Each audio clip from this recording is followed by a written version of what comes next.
This episode is sponsored by 88 Acres.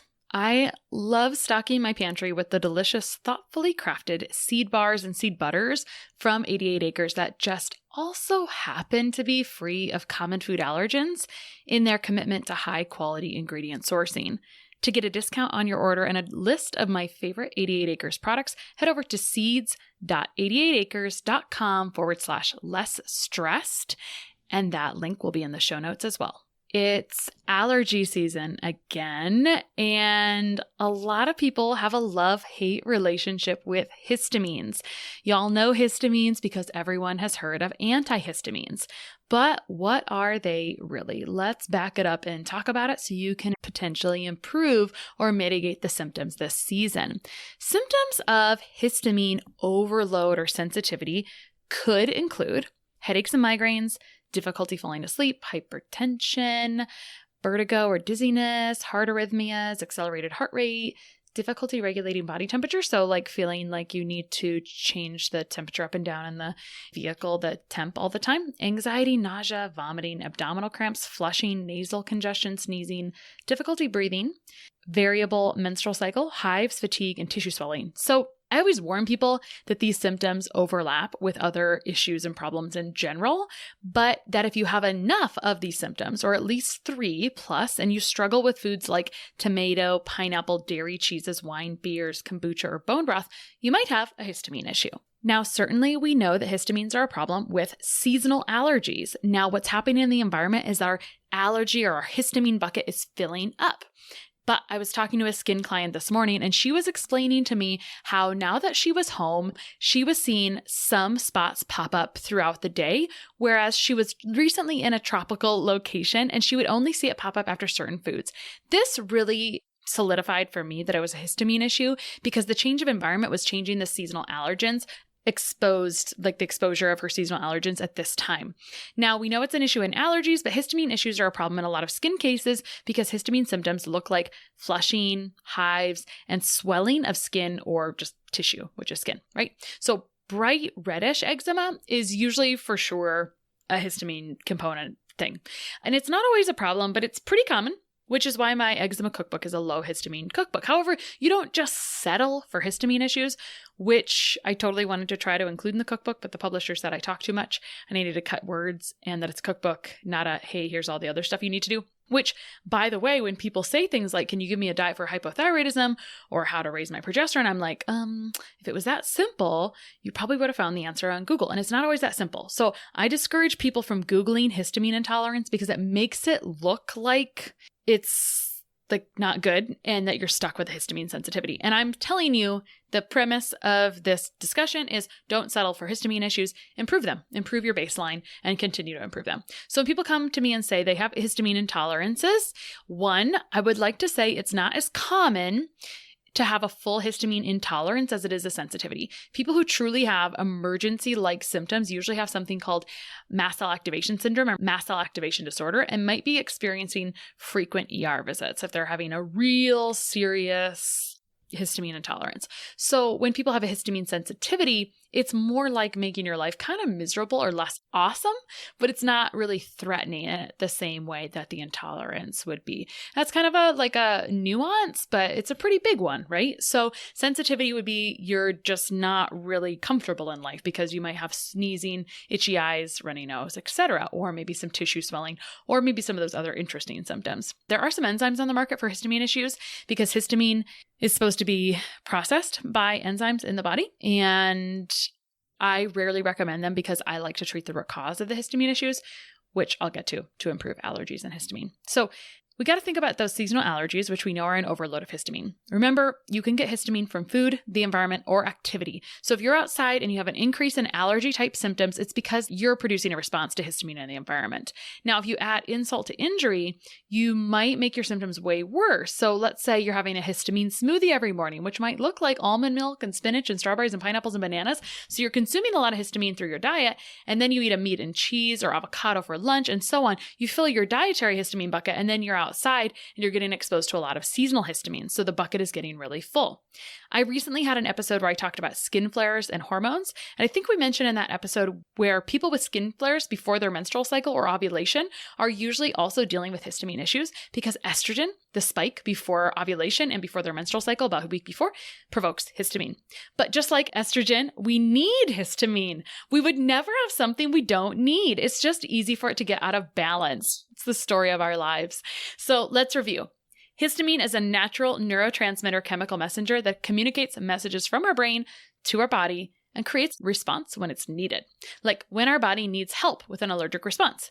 So histamine presenting an allergic response is needed to help our body kind of manage it. It builds up mucus to help eliminate and pull that out. But it also sends a signal to digestion, for example, to help release stomach acid, to help with digestion. Okay, so if histamine helps create a response that looks like allergies to help us manage the allergens, because our body does not like that. It looks like, achoo, I'm trying to get it out. Mucus, I'm trying to blow it out. I'm trying to create this response to get it out. But it also, as a positive, helps us increase stomach acid, which we need for digestion to digest proteins and absorb nutrients. If histamine helps with that, and we are decreasing histamine with antihistamines, we are reducing our potential. That's not a great gut health thing long term. Now, gut health is not a one size fits all. So there's steps or an order. If someone had a gastric ulcer or a stomach ulcer, along with reflux and whatnot, an antihistamine, because of its reduction of stomach acid, might help with symptoms short term. Now, this might be nice because we now know, I think it was 2018 that this came out, maybe it was 2019, that the other things we use to reduce stomach acid that are not antihistamines, because antihistamines are not marketed to reduce stomach acid, they're marketed to reduce histamines. We usually use proton pump inhibitors or things like Pepsid or things like that to reduce stomach acid. Now, we now know that we should not be using those long term, which makes perfect sense, but they can also lead to GI cancer. They're related to GI cancer and kidney disease as of the research that came out a couple of years ago. So I just wanted to mention, in the short term, antihistamines might help with some GI symptoms if you have really nasty gastric ulcers because it's reducing stomach acid. And the alternative, long-term stomach acid reducer is not really a great thing either. But big picture, we need to be able to digest food well, and histamine technically helps that. So here is an aha moment. If you aren't tolerating histamines well, which helps with digestion, you aren't digesting well, because histamines, when you have too many, your digestive processes, different enzymes, DAO and HNMT, should help process it and move it out. But if you are not digesting well, those enzymes do not work well. Said in another way, the same things that mess up histamine processing.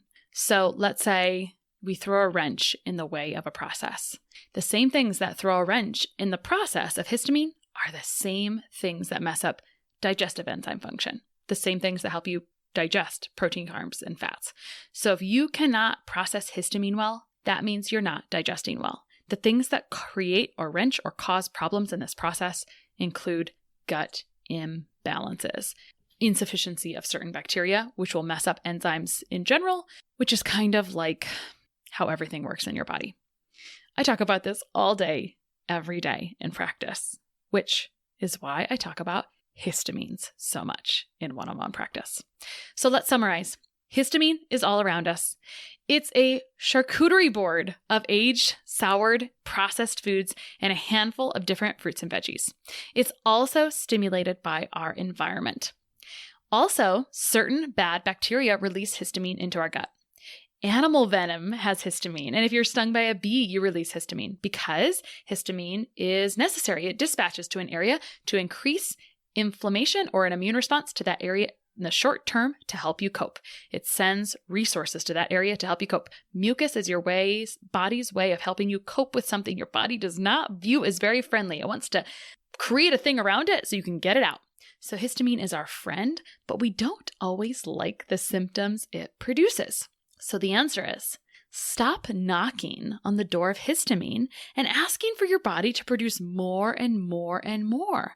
And please help with an underline, help. histamine be able to be degraded, reduced, processed, and eliminated by supporting gut and liver health. I could just tattoo this on my forehead. Here's how to relieve allergies and histamine sensitivities. In the short term, 1, watch your histamine bucket. If your allergens are flaring in the outdoors, and there's phone apps to tell you this, like, hey, is this high at this time? Don't dump histamine down your throat, in your mouth. Use seed butters instead of nut butters, oat, rice, or coconut milk instead of nut milk or dairy, and swap out high histamine veggies like spinach for kale or chard, and swap high histamine fruits like bananas and strawberries for cherries and peaches. Just short term to reduce that histamine bucket. You could, or you don't have to do this, but I'm just saying. If it's really bad outside and you're dumping a bunch down your throat, it's just a lot for your body to handle. Second, more importantly, the root cause is to work on your gut and liver function. That's a big topic. Third, if needed, support histamine degradation with natural antihistamines. I love quercetin, nettle, sesperidin, and sometimes holy basil. And herbs are always multifunctional, so if they're helping with histamines, they're 1,000% helping with something else too. Keep in mind that with herbs, you often need a stronger dose and more duration than regular antihistamines. For example, I like 400 to 600 milligrams of quercetin and nettles, but it varies depending on the person and needs to build up in your system. And remember, I like to help the gut and liver process histamine first before I go to natural antihistamines. If you need a little support in this area, feel free to book an intro call and we can discuss the steps needed to improve histamine and allergy symptoms. Do you know what also works well for the majority of histamine, aka allergy and skin cases I see in practice? Seeds in place of nuts. And I only know of one company that has massively upped the game in seed butters and other seed-based products like granola bars or seed bars, salad dressing, and granola or seednola. And that company is 88 Acres. Not only do they have delicious varieties of maple and vanilla sunflower seed butter, they also make the best pumpkin seed butter and, hold the phone, watermelon seed butter. I know. I picked up my first 88 Acres seed-based granola bar in a Boston airport 5 years ago, and I'm still in love with them, especially their seasonal flavors like blueberry lemon. 88 Acres is a woman-owned business created by Nicole Ledoux, inspired by the 88-acre farm she grew up on in Massachusetts. While the majority of food companies have a bigger manufacturer that makes and packages their products, 88 Acres has their own small bakery in Boston. This gives them control over being completely free of the top 8 most common food allergens, plus asthma, producing zero food waste, and allows them to create jobs in their community where their team feels like family. So what are you waiting for? Check out seeds.88acres.com/less stress to get a discount and try some of my favorite snacks. And we'll put that link in the show notes as well. I don't think you'll be disappointed with their stuff. Until next time, here's to up-leveling your life, health, and happiness.